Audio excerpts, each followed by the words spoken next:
Now, you may not get as many Christmas cards this year. In a survey by World Remit, 1 in 4 people said they wouldn't be sending any, and more than half said they planned to send fewer cards than last year. The greetings card market is a strange one.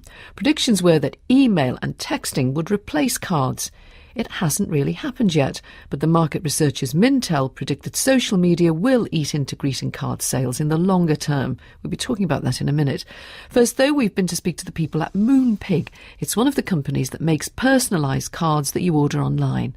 Matt Taylor was given the tour of their head office in central London by the managing director, James Sturrock. It's a very creative office space, so we like to give our teams a bit of creative thinking space. There seems to be a shed here with some gnomes. The gnomes are often seen helping our design teams dream up new trends for customers to buy. Do they come up with good ideas?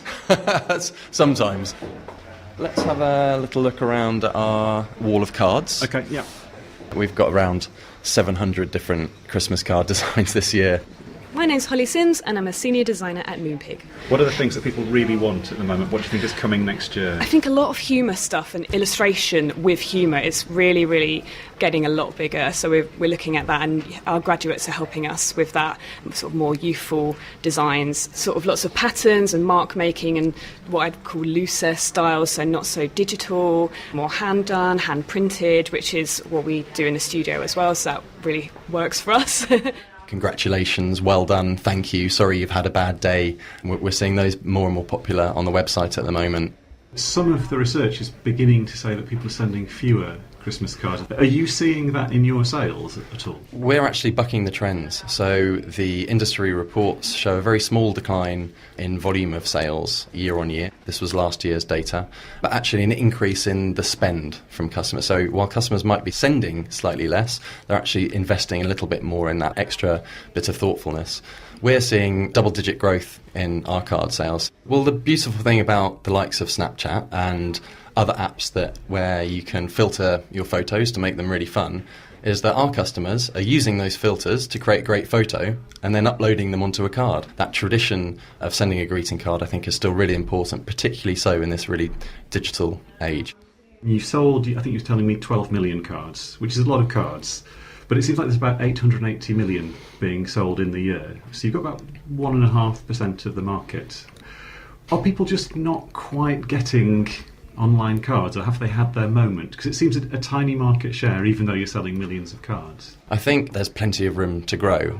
There's an occasion that we've been working with the industry body, the GCA, on called Thinking of You Week, which happens in September. We saw really good growth of card sales in that period this year and expect to see the same again next year. So that's the type of thing where we really want to encourage customers not just to send physical greetings cards on big special occasions, but just to show someone that they're thinking about them.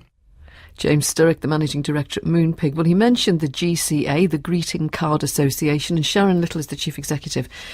Sharon, welcome to you and yours. Thinking of You Week. We're suckers for a good marketing campaign, aren't we? Thinking of You Week is something really special, actually. Of course it is.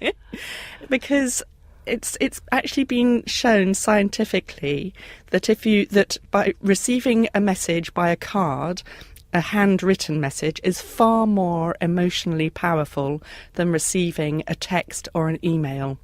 And it was actually, women were actually wired up, and it showed amazingly. I mean, I was so overjoyed when I saw this, because it actually confirmed everything that I knew about cards, that there is actually no substitute for getting a handwritten message in a card if you want to make someone feel really, really special and cared about.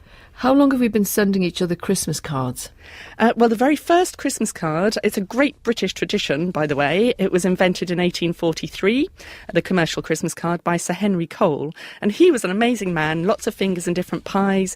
He worked with Rowland Hill to set up the Penny Post. He was behind the Victoria and Albert Museum and the Great Exhibition with Prince Albert.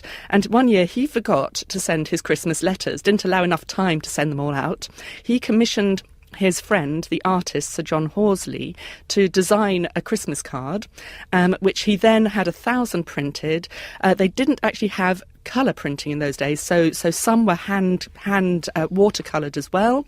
He sent those to his friends and family, and then he sold the remainder in his shop in Bond Street. Now, it did actually cause a little bit of a stir, and not necessarily for the right reasons, because it's a triptych, and the central panel is Sir Henry round the Christmas lunch table with his family, all drinking a Christmas toast. However, a little girl is being given some wine in the perhaps picture. Perhaps we should move swiftly on then. And it caused riots. The Temperance Society were rioting outside the shop. The market is divided, I think I'm right in saying, into the value and the retail sectors of the market. So the cards you can get for under £1 and the cards that you would buy from somewhere like Moonpig or Paperchase that will cost much more than that. I wouldn't quite agree with that. So we divide our cards into two different categories for Christmas. Christmas boxed, which are cards that are sold through retail in boxes, and Christmas singles, which are sold individually. The singles are more expensive. They're the special cards that you will send to your close friends and family. The Christmas boxed, you can get a wide range of types of cards, much more expensive ones and very reasonably priced ones, so that there are cards for all price points, whatever you want to send. But the whole market, over 1 billion Christmas cards are going to be sent in the UK this year. Sharon Little from the Greetings Card Association. Thanks very much for coming on.